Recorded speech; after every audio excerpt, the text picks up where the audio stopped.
the conversation around the Israel-Gaza war is kind of interesting to me because people have all these they try and have detailed conversations and breakdowns of the history, and they talk about the laws and the times that the countries were formed, and we can do all of those things, and I understand why that's important. But the fact that you can see children being blown to pieces and not think that that should stop is remarkable to me. I don't take many positions. One is the war should stop. That's the most obvious position. The fact that people will sit and say, oh yeah, but, there is no but. Those are children getting blown to pieces by the most advanced weaponry on the planet. There is no but. And that's where I first fell out with people like Ben Shapiro, because he's saying, oh, Israel, Israel, Israel. I'm like, bro, stop calling for death, at least. Can we not agree that people shouldn't die? Can't we stop that? Oh, but Hamas did. That's not even what, I mean, that's actually such a pathetic argument. Oh, but Hamas did October 7th, and then you have to go back down through the whole history and everything, what happened, because it didn't start on October 7th. It started 50 years before that. And we're talking about babies getting blown up today. But these people are too emotionally involved to understand that.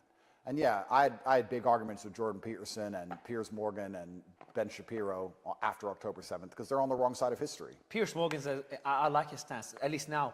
He tries to be balanced as much as possible. Well, he tries after I set his ass straight, because when I was arguing with him, he wasn't balanced. He was sitting there pretending that what Israel was doing was completely acceptable. And I had to argue with him over it multiple times before he finally accepted that what they're doing is unacceptable. People like Jordan Peterson and Ben Shapiro have been calling for them to do what they've been doing all this time, and they still think it's acceptable. And they're going to have to answer to the Creator in the end, because to sit behind your desk and call for the destruction of children is something that is so heinous. Your heart must be so black. I don't understand how these people even function. And especially what's annoying about it to me is that these people have never even seen violence themselves. You know, when you've seen violence, you kind of understand it at a more intrinsic level. That's why the people who call for war are the people who don't go to war. Ben Shapiro sits behind his little desk on his booster seat telling everyone who to fight all the time. He's never fought anyone in his life ever. He's a pussy. He won't even have a boxing match. He's a bitch, and he's talking about who should get shot in the head. Fuck him. When you've seen violence, that's what I even tweeted. When he said, after October 7th, I think it was October 8th, when he said, we need to go and kill them all. I said, as someone who's done his own fighting, let me promise you. No, I remember what he said now. When there was negotiations with Hamas on October 8th or 9th, he said, no negotiations, kill everyone in Gaza. Like a genocidal maniac. Like most Zionists are. Kill everyone in Gaza? Something like that. No negotiations, kill everybody, teach them a lesson, some crap. And I said, as someone who's done his own fighting, let me promise you, peace is always worth a discussion. That's what I replied.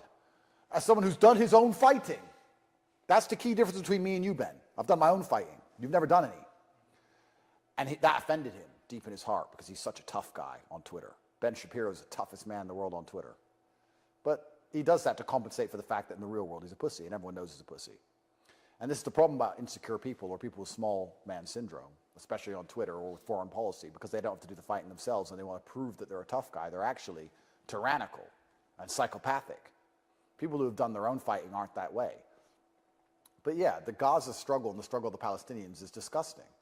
And it's kind of amazing to me the cognitive dissonance between people on the right who believe their land should be for them and they're not happy to be ethnically replaced by minorities and they don't like illegal immigrants. But then they're pro-Israel. It's like, okay, well, that doesn't make sense to me. You said that your land should be defended. Well, they're defending their land, aren't they? Oh, no, they're terrorists. Well, one man's terrorist is another man's freedom fighter. But this is another subject, you're right, which is very difficult to go down. I went all in. I made it very clear I support the Palestinian struggle. I do support that. I don't know what your stance, I know I got a general idea of your stance. I don't think we've talked about it on my space when you came on, never on those spaces. Did you condemn, I know that's like a typical question, it's like an aha moment question, but genuinely speaking. You're not going to Piers Morgan me, are you? Yeah, no, so I don't mean to Piers Morgan you, because I know people use it in that regard. I'm sure Piers Morgan asked you that question. Do I condemn October 7th? Do I condemn violence? It's such a loaded, stupid question. I'm going to tell you why. To say that I condemn October 7th in and of itself as an individualized event throughout a 70-year history of endless events. Every single day was an event. One child dying, getting shot in the head by the Israeli army because the snipers were having fun is an event. We may not know what day it was. We may not know the name of that kid, but it's been happening for 70 years. Every single day was an event. We talk about the one day that the news decided to highlight because it fits their agenda. because the wealthy Jews and bankers own everything. So it fits their agenda. So we talk about this one specific day. To choose one day and pluck it out of this entire saga and condemn that one particular part without context is asinine. It doesn't even mean anything. And then to condemn the idea of violent resistance to violent oppression is also asinine. What do we expect people who have been suppressed for 70 years, losing their land and being violently attacked to do? Kumbaya? Is that what we expect? Endless kumbaya as they get marched off the cliff like lemmings? It's natural inside of the human spirit to resist oppression. That's what I do. That's the reason I have a brand at all. And my oppression is resisting the lies of the Matrix, let alone resisting an occupying army that killed my family members. And we're going to sit and say that these people on October 7th are so heinous, they must be condemned because they violently acted against an endless violent oppression. I don't think that even makes any sense. That's illogical. The fact that they can't win the fight and they still feel forced to act shows how oppressive and disgusting the regime is in the first place. If a small little girl attacks a full-grown big man, something big must be going on because she can't win that fight. So why is she even doing it? She must be desperate because she stands no chance. Are we going to condemn her?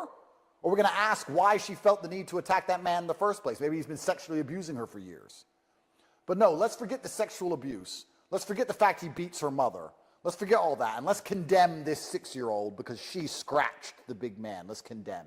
And then the big man's repercussion, which is completely disproportionate and disgusting, let's pretend that that's acceptable because of this one day that we're all condemning.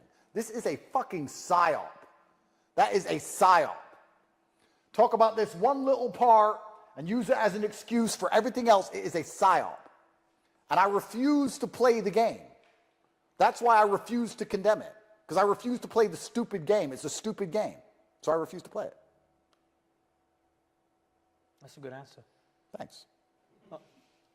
No, because my answer would have been a lot simpler, a lot less interesting. It's like, I condemn what happened on October 7th, but I also condemn everything Israel did to kind of lead to that day. Well, listen, let me talk from personal experience. Let's move away from the subject and talk from personal experience. Murder is bad, but there are so many scenarios in which I would murder. No doubt about it. So to sit and say that they did a bad thing without context is illogical. Because murder is bad, but I would kill. No doubt about it in my mind. And there's a whole bunch of scenarios in which I'd kill. So for me to sit and say, I condemn killing without any context doesn't make sense. That's what they've tried to do. The general consensus of the PSYOP was to try and get everybody to condemn what Hamas did on October 7th, to try and explain away the genocide which took place afterwards. And it worked for a while. But the genocide's gone on for over a year now. Yeah, even the Saudi king called it a genocide a few days ago. Yeah, it's gone on for over a year. So it didn't work with me at the beginning. But you know, my brand and a lot of my online presence is based on the fact that I'm right before everyone else. It's not that I'm the only one who's right. I'm just right first. I was right on COVID first, and I was right on October 8th. On October 8th, I said this is a genocide. On the 8th, when nobody else said it. Really? And then, yeah, October 8th, I didn't know you were that early onto the topic. October 8th, I was arguing with Ben Shapiro and Jordan Peterson. You can see it all on Twitter. Oh, shit. I argued with Piers on the 11th of October, I believe. I'm calling it a genocide. So that's before the whole narrative shifted. Oh, yeah. I knew what was going to happen because I understand the world.